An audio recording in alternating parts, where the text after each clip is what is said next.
Hi hello నమస్తే. Lion షాబర్ official YouTube ఛానల్కి స్వాగతం సుస్వాగతం. ప్లీజ్ సబ్స్క్రైబ్ చేసుకోండి. అలాగే ఫేస్బుక్ ఇన్స్టాగ్రామ్లో కూడా లయన్ షాబర్ అఫిషియల్ ఉంటుంది, ప్లీజ్ ఫాలో చేయండి. మ్యాటర్ ఏంటంటే 2026 న్యూ ఇయర్ వచ్చేస్తుంది. మనకు న్యూ ఇయర్ అనగానే చాలామంది ఫ్రెండ్స్ కావచ్చు, ఫ్యామిలీ మెంబర్స్ కావచ్చు, ఎవరు చిక్తే వాళ్ళు చాలామంది నుంచి మన కాంటాక్ట్స్ నుంచి మనకు హ్యాపీ న్యూ ఇయర్ విషెస్ వస్తుంటాయి. వాట్సాప్లో కానీ, ఫేస్బుక్లో కానీ, ఇన్స్టాగ్రామ్లో కానీ మెసేజ్ల్లో వాళ్ళు పంపిస్తూ ఉంటారు. కాకపోతే మొన్నటి నుంచి ఒక వీడియో చాలా వైరల్ అవుతుంది.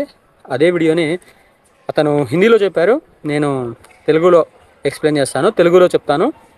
ప్లీజ్ లాస్ట్ వరకు వీడియో చూడండి. అలా మనకు చాలా రకరకాల జనాల నుంచి, మనకు పీపుల్ నుంచి మనకు న్యూ ఇయర్ విషెస్ వస్తుంటాయి. ఆ న్యూ ఇయర్ మెసేజ్ అనేది టెక్స్ట్ రూపంలో ఉంటే పర్లేదు, హ్యాపీ న్యూ ఇయర్ 2026 అలా సంథింగ్ అలా ఉంటే పర్లేదు.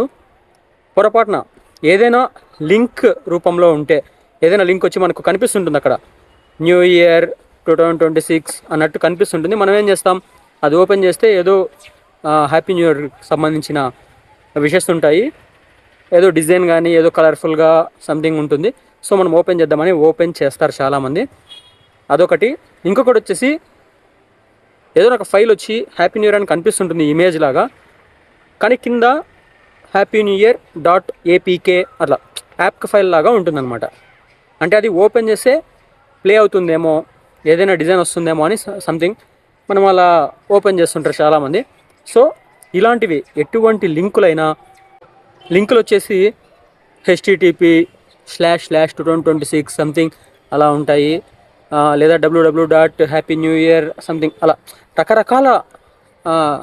రకరకాలుగా మనకు లింక్స్ వస్తుంటాయి. ఎటువంటి లింక్ అయినా, ఈ యాప్ ఫైల్ అనేటివి ఎటువంటివైనా అస్సలు ఓపెన్ చేయకండి.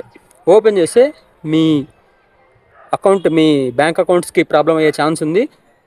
నెక్స్ట్ వచ్చేసి మొబైల్లో ఉన్న డేటా కూడా హ్యాక్ అయ్యే ఛాన్సెస్ చాలా ఉన్నాయి. సో కేవలం టెక్స్ట్ రూపంలో ఉంటే మాత్రమే వాటికి రిప్లై ఇవ్వండి.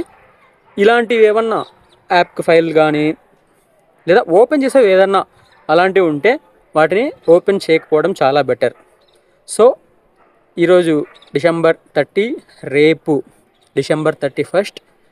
సో ఒకే ఒక్కరోజు ఉంది. అంటే మనకు రేపు ఈవినింగ్ నుంచి స్టార్ట్ అవుతాయి మ్యాక్సిమం మెసేజ్లు రావడం ఫ్రెండ్స్ దగ్గర నుంచి, మనకు తెలిసిన వాళ్ళ దగ్గర నుంచి. సో ఎలా షేర్ చేయాలి ఈ వీడియోని? ప్రతి ఒక్కరికి, మీ ఫ్రెండ్స్కి, ఫ్యామిలీ మెంబర్స్కి, మీ ఫేస్బుక్లో ఉన్న వాళ్ళకి, ఇన్స్టాగ్రామ్లో ఉన్న వాళ్ళకి, ప్రతి ఒక్కరికి షేర్ చేయండి. మీ ఫ్రెండ్స్ కాని వాళ్ళకి కూడా షేర్ చేయండి. మీ శత్రువులకి వద్దులే,